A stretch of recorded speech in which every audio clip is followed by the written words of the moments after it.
Welcome to the Knowledge Academy's YouTube channel. Today in our SQL tutorial series, we're diving into some powerful tools for organizing and filtering your data. SQL has some powerful statements like where, order by, and group by clauses, which helps us to fetch the desired data smoothly. Plus, we will also explore the SQL execution query sequence, ready to level up your SQL skills. Let's get started. Let's head over to your MySQL workbench. First up, let's understand how we can use the where clause. This is your go-to tool for filtering records. Think of it as setting the criteria for which rows you want to include in your results. Without the where clause, your query would return all rows from the specified table, which is often not what you want. Instead, the where clause helps you narrow down your data to just the rows that meet certain conditions. The syntax for where clause is written as select, then give the name of columns or choose all of the columns by using asterisk, then write from and give name of the table.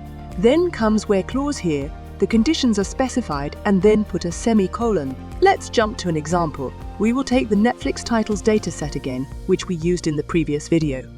The link to the dataset is provided below in the description.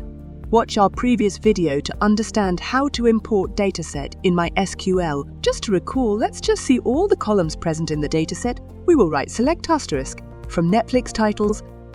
Here you can see the whole data and names of all the columns. Now suppose we want to see only the data from the year 2016 onwards. So for this we can write it as select asterisk from Netflix titles table where release year is greater than or equal to 2016. Then execute this. You can see now we only have data from year 2016.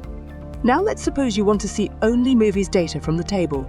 So for that, we will again write it as select asterisk from Netflix titles table where type is equal to movies. You can easily filter out the required data by using the where clause and specifying the conditions, using different operators. Great! Now that you've got the hang of filtering, let's move on to sorting our data with the order by clause. Order by allows you to sort your results by one or more columns.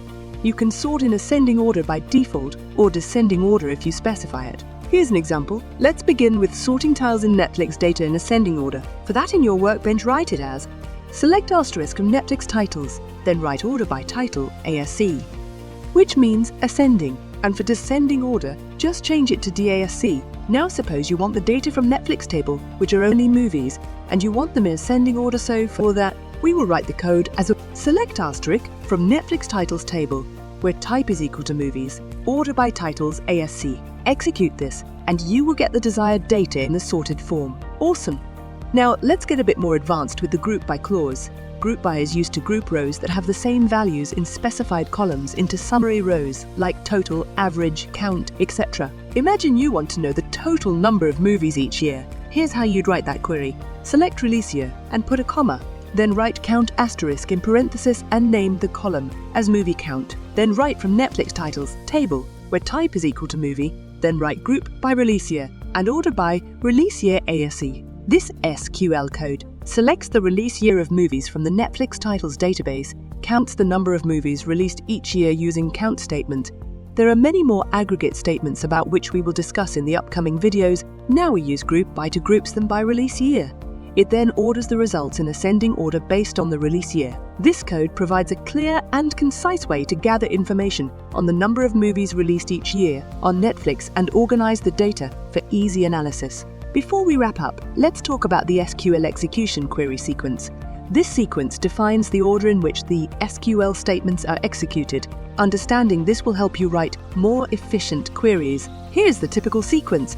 First, it executes from and identifies the table to query. Next, it executes the where clause by filtering the rows based on conditions. After that, the group by clause in the code is executed.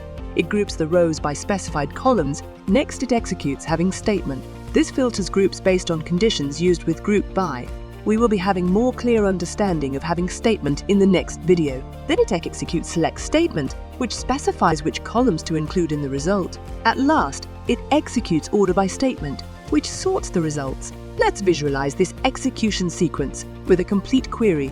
In this query, we're trying to count the number of movies released each year from Netflix titles, table and order it in ascending order. Write select release year, then type count, then parenthesis. In that write asterisk and name the column as movie count. Then W from write Netflix titles, where type equal to movie, then write group by release year. After that write order by release year, ASC.